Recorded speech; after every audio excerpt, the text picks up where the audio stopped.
Hey, good evening, everyone. So first of all, let me explain. This is what this is all about. I've been involved in worship ministry for the last 30 years. I've been leading worship and leading teams, been involved with different teams of different sizes in different churches, different denominations. And I've learnt lots, but I know I still have so much more to learn. And I think that should be the same for all of us as team leaders, is that we're on this ongoing learning journey. And so my heart for these Instagram lives is to be able to chat with other worship leaders and find out about their journeys, the things that they've learned, the mistakes they've made, and how they got through those situations, the successes that they've had. I want to find out what it is that has motivated them, that has brought them through dry seasons, that has brought them and kept them where they are as worship team leaders now. And so each week we're going to be chatting with a different worship leader of all kinds of teams, all across the country, even across the world. I've lined up some worship leaders in the States. I'm hoping to catch one in Australia. I just want to chat and find out what it is that motivates them, what it is that inspires them, what the things that they've learned, the journey that they've had as worship team leaders, in the hope that all of us can learn something from it. All of us can grow from other people's experiences. Now, that's one of the things. Oh, I just knocked my phone there. Boom. Put it back. Sorry, I'll edit that out. All good. Where was I? Yeah, here we go.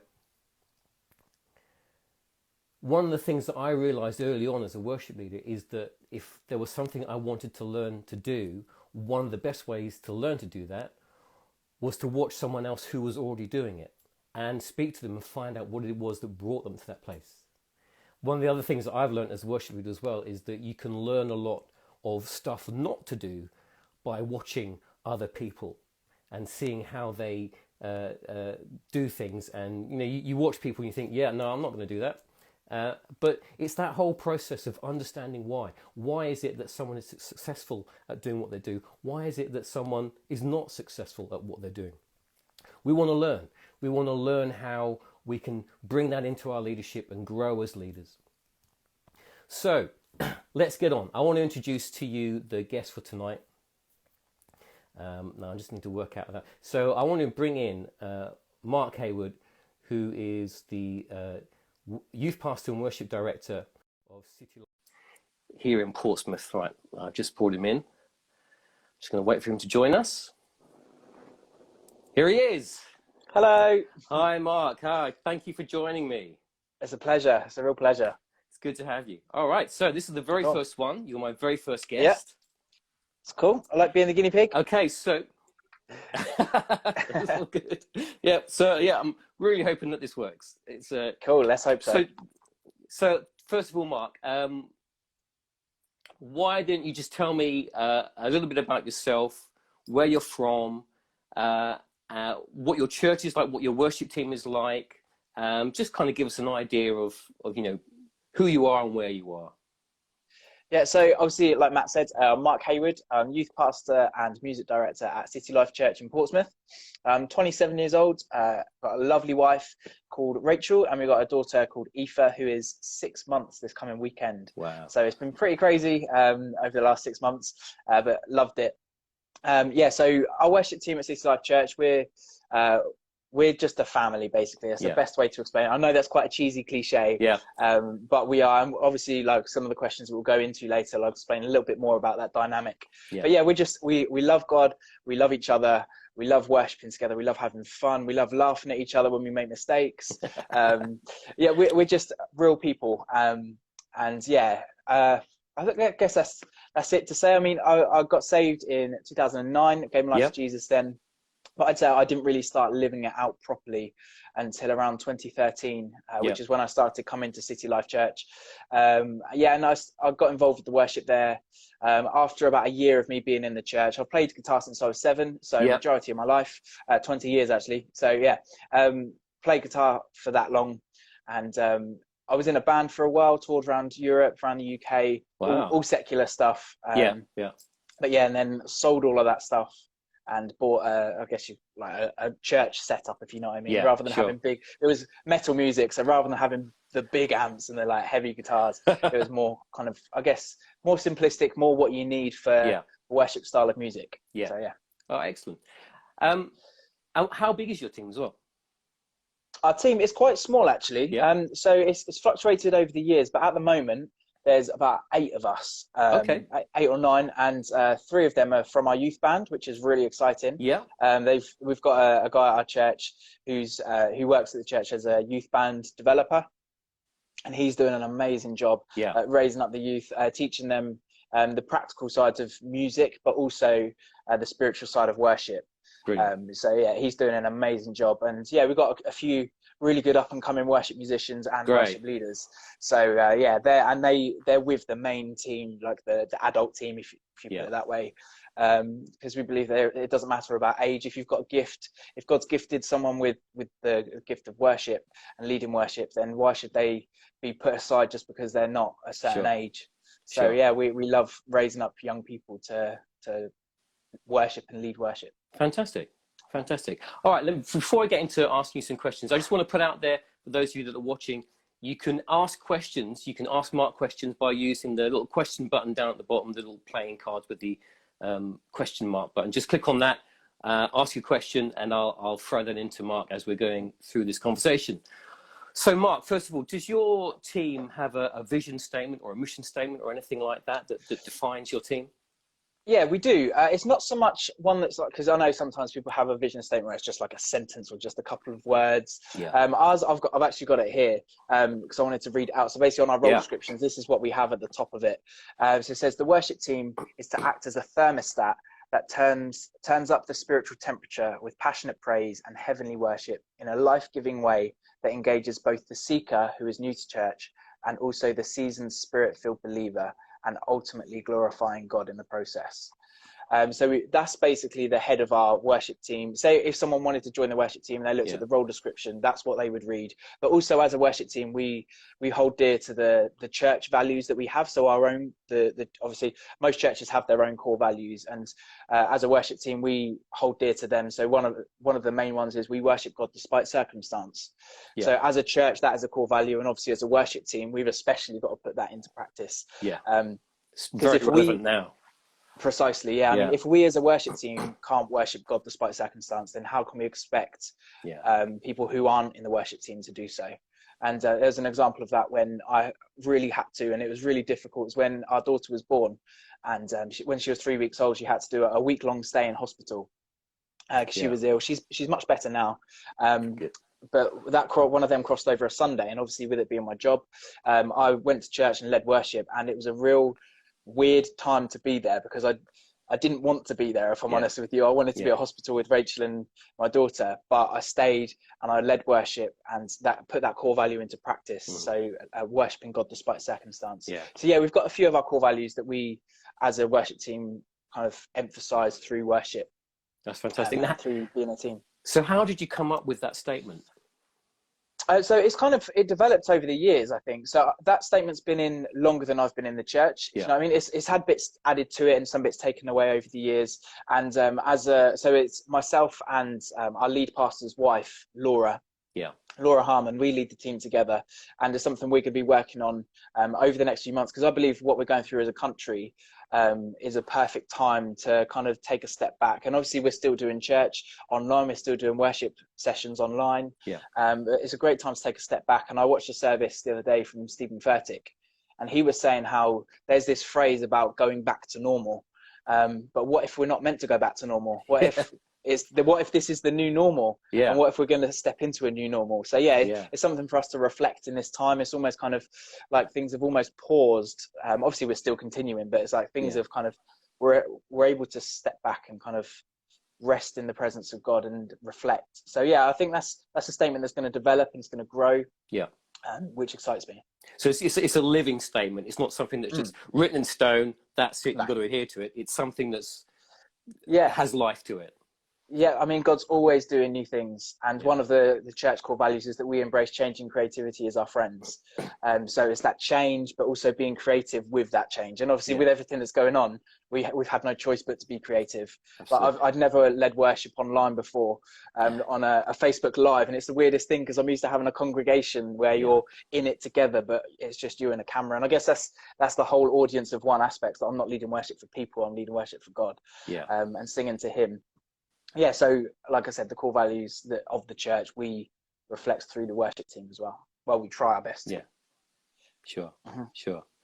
So putting aside the current sort of coronavirus pandemic lockdown situation, what are some of the biggest challenges that you as a team leader have faced, and what have you done to overcome them? I'd say I think that every worship leader or worship team director, whatever title you want to give it, one of their struggles has always been rotas. Getting people on, but also when things change. So that I'd say is quite a challenge when someone's on a rota and all of a sudden they can't be there, or like I said, having quite a small team at the moment. Considering we've got 3 services a day, we have a Sunday morning and then 2 in the evening in separate locations. Having to spread the team out across that without overworking people, I'd say that's quite a difficulty. And I'd say that has been the biggest challenge over the last. We launched the location back in September, so since September till now, that's probably been the biggest challenge, because we've got a full team in the morning, and then in the evening it's more of a broken down acoustic style worship. And we've got 3 of us that are employed on the worship team, so obviously we've got to be there regardless. But then we're relying on the volunteers, so that's been a challenge. But they're all amazing, they're all incredible, and it's kind of asking them to step up, but at the same time respecting them, that they've got their families, they've got their jobs to go to as well, and things like that. So that's been a real challenge, if I'm honest with you. But we get through it. And how have you, as a team leader, how have you communicated that to your team and guided your team into this kind of new level, this new season of?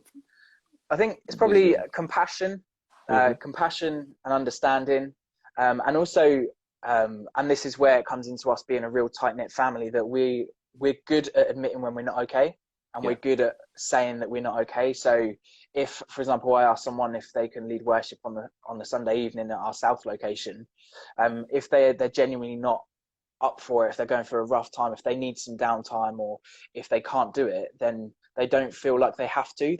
They can say no. So that's been a real good way of managing it, is just being compassionate and not having the work mindset, but having like a pastoral mindset. Not thinking, I need all these rotas filled, but thinking, okay, so is this person, are they in a good place? Or do they need, because I mean, I think we've all been there at some point where we've led worship out of obligation rather than from our heart. And I've had it before where our team went really small, and there were literally 3 of us for about 2 to 3 months, and it was really tough. So I was leading worship every Sunday morning, and it was really hard, and it got to a point and it just felt like I wasn't singing songs. It felt like I wasn't worshiping, it felt like I was just singing songs. And I've had people come to me at the end of the service saying, really loved the worship this morning, it was really anointed. And I'm like, I was just singing songs. But that just shows that God works in the unseen, and that he will use what we bring, no matter what it is. He will bring it and he will use it. But going back to your question, I'd say the way that we dealt with that challenge as a team leader is to be compassionate and understanding about their pastoral needs.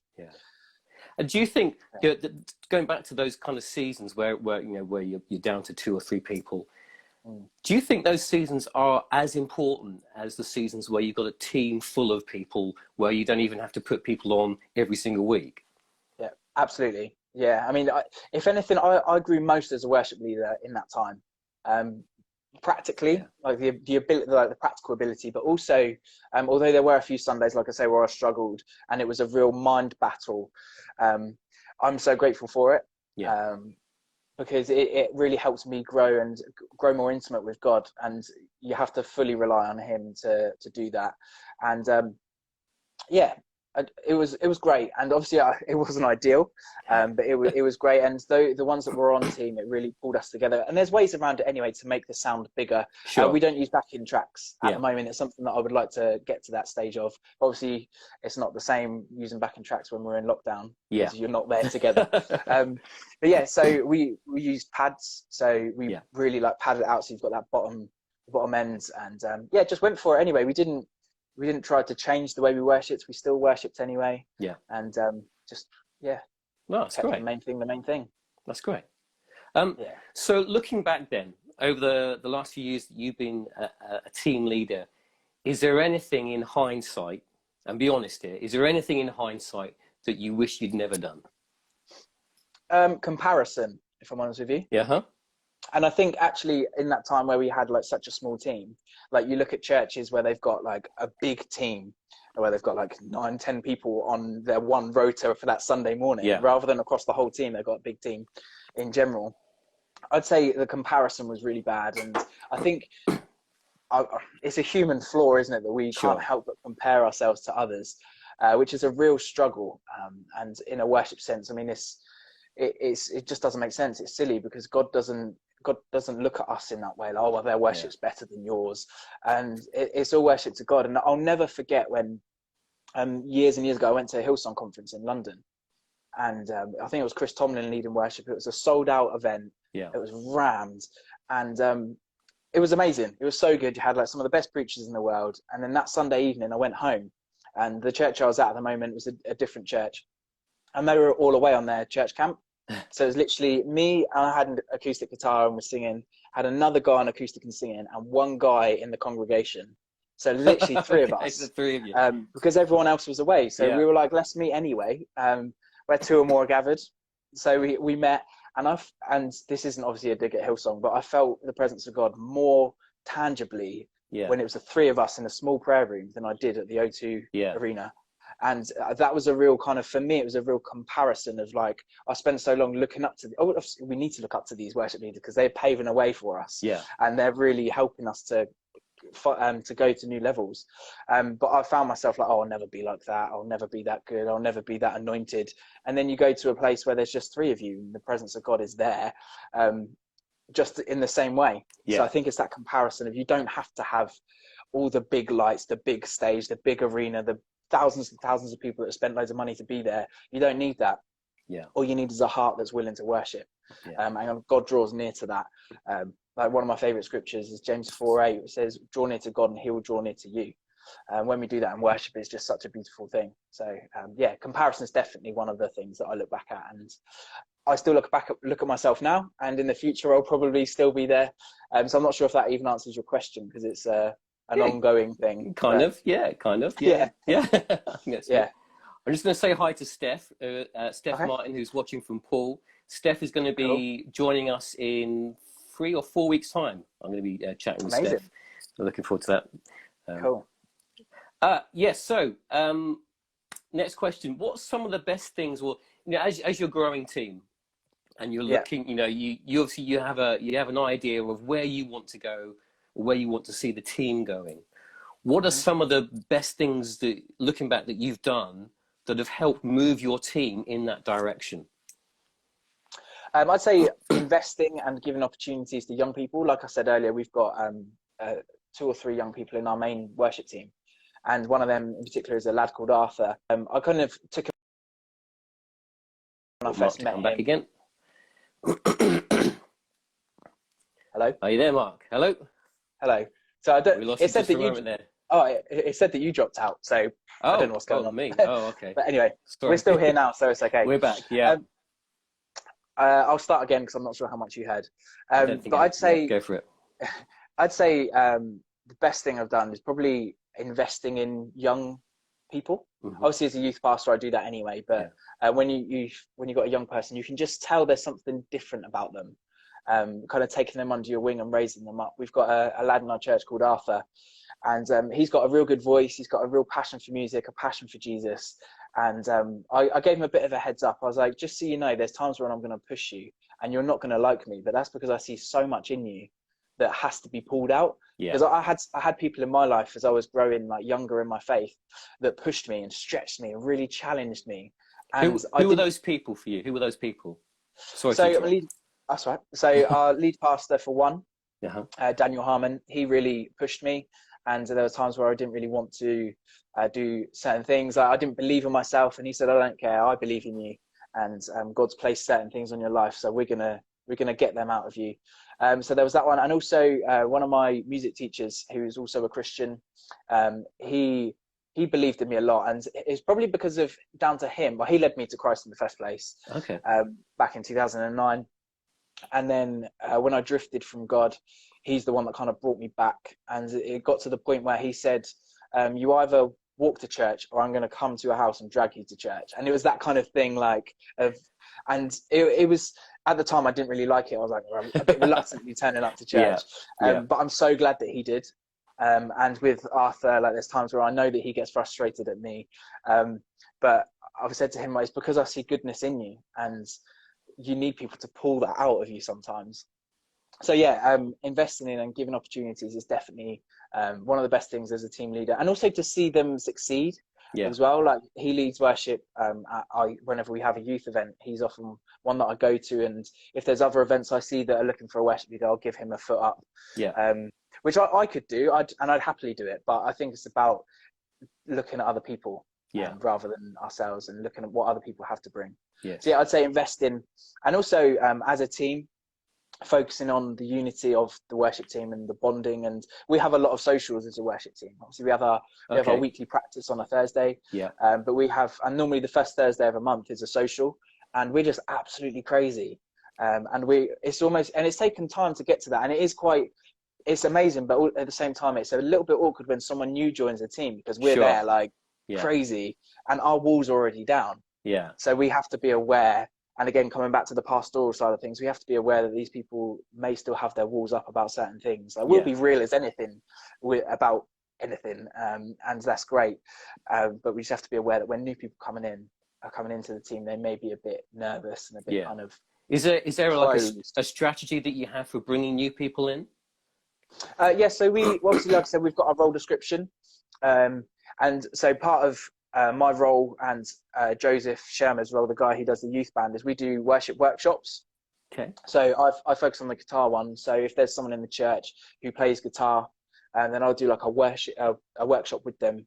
And then if it's something that is, you can tell, like I said, you can tell when someone's got a real gift, then we'll kind of take the next step. And then we use our evening services as kind of like almost like a greenhouse, because it's then the worship isn't recorded, it's not streamed live, and they're a smaller setting anyway, so it's a real good place to kind of test people's heart, and also, or not test sounds a bit harsh really, doesn't it, but like, do you know what I mean? You understand what I mean? I understand what you mean. I think we do. So and so we bring them in on the evenings, have them, if it's a vocalist, have them back for a few services, and then get them to lead a song and almost kind of build it up rather than just chuck them in straight away. Although if we have a student that's come to the church, for example, and they've led worship at their home church, then we'll just get in touch with their worship team or their worship pastor or lead pastor and just get a reference, and meet with them one-to-one and have a real good kind of get to know you conversation. That's excellent. That's really good. That's some really good stuff that you're sharing here, Mark. Thank you so much for doing that. I've got one last question, and that is, what is the best advice or encouragement that you've had for you as a leader, and who was that from? Okay, so the best bit of advice, and it's one that I'm always reminding myself of, whether it's leading worship or preaching or anything like that, and it's remain small in your own eyes.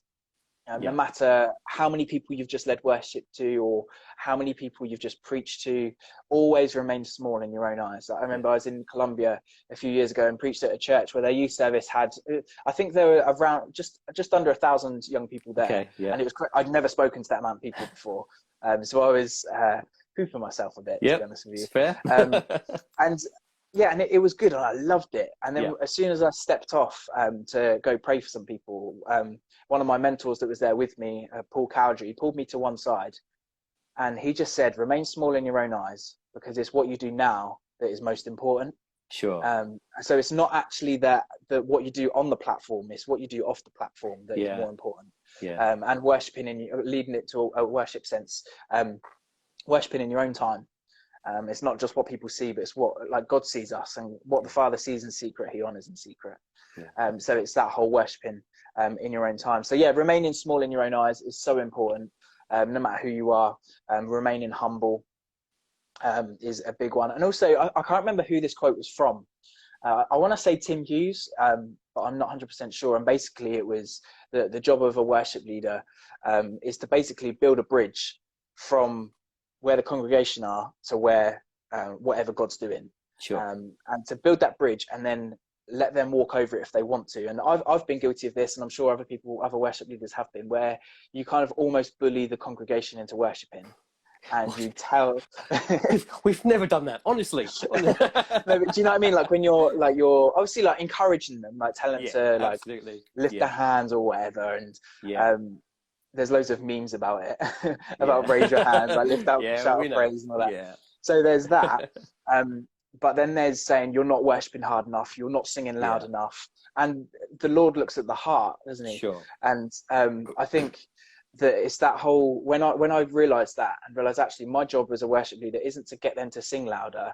My job as a worship leader is to build that bridge for them to walk across into whatever God is doing. Yeah. So that was a real almost a telling off, bit of a rebuke, but also an encouragement for me, and it helps me grow. And funnily enough, as soon as I realized that, it was almost like more people were singing and more people were getting involved anyway.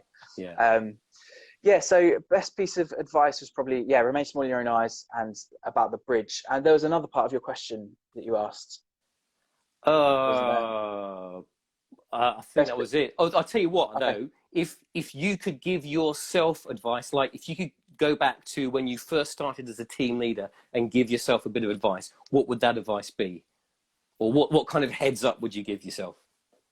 That there will be people that don't like you, basically. And I think that was it. Like, cause you asked about an encouragement that someone's given me. Yes. I think. So I'll do both. So one of them was, and like I said, not everyone's going to like your style of worship. Yeah. And when I started leading worship, someone actually gave me a prophetic word, and it was in 2015, and I found it in one of my journals, and it basically said like that people aren't going to always like the way you lead worship, but do it anyway because it glorifies God. Sure. And I had someone come to me before and they said, "Oh, I didn't really like your singing this morning."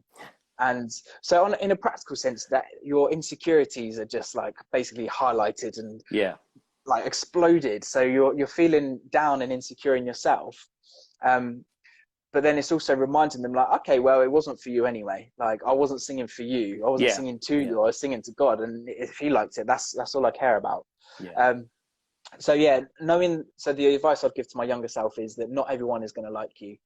And that's just fact. And an encouragement that I received once from someone in our congregation was really nice, and it was one of those that I tried to hold on to, and it was that whenever it was in this particular setting was on our worship night, they said, "Oh, whenever you lead worship, it feels like you're just sat, and it's just in a place of peace and a place of real kind of peace and like tranquility." And they compared it to a living room. They said, "Whenever you feel lead worship, I feel like I'm just sat in a living room with you." When actually, in fact, we're in our main hall congregation. And that was a real kind of touching one. That's what it's about. It's not about big numbers. Obviously, we want big numbers because we want more people to be saved. Sure. But it's not about numbers in the respect of audience of one. And leading people into that intimate encounter. Yeah. So, no, that's really good. That's really good. Thank you so much, Mark, for joining. Oh, it's been a pleasure. We just sat here chatting for half an hour, and it's just gone like that, isn't it? Oh, really? Yeah. Wow. That's really good. All right. Well, thank you so much. Pleasure. So, if anyone wants to get in contact with you, how would they search for you on Instagram, Facebook? Yeah. So Instagram and Facebook. So my Instagram name is Mark__Hayward, or just type in Mark Hayward and I'll come up. Or search Matt's followers, because obviously I follow Matt. So just search me on there. You can message me, or on Facebook, my name's just Mark Hayward, or email if you want to be official about it. So it's markhayward@myclc.org.uk. Brilliant. So once I've come off the video, I'll type it in the comments. Yes, do that. Brilliant. Cool. Thank you so much for joining us, Mark, and we'll see you soon. Yeah, see you later. God bless, Cheers, mate. Bye-bye. Bye-bye. All right. Well, that was Mark. Thank you so much for joining us. I hope you got something out of that. There was loads. I mean, we could have sat and talked for the rest of the evening, I think. But that's kind of the idea of what these lives are all about, is that we just sit and chat, and I hear someone's story, get someone the opportunity to tell their story, what they've learned, the way that they've grown. Thank you so much for joining us. Christian, good to see you. Steph, Kelvin, Beth, nice to see you again. Thank you for joining. This video is going to be available on YouTube, on my YouTube thing, very soon. If you go to my profile, there's a link in my profile to my YouTube page, and I'm going to post up there very soon. Next week, I'm going to be speaking with Hilda Mapetta, who is the worship team leader of St. Margaret's Community Church in Southsea. St. Margaret's was a plant out of St. Jude's Church a few years ago. She's got a great story. I'm really looking forward. I know you're going to get so much out of that as well. Thank you so much for joining me. I will see you next week, Monday evening, 8 o'clock, right back here. Bye-bye.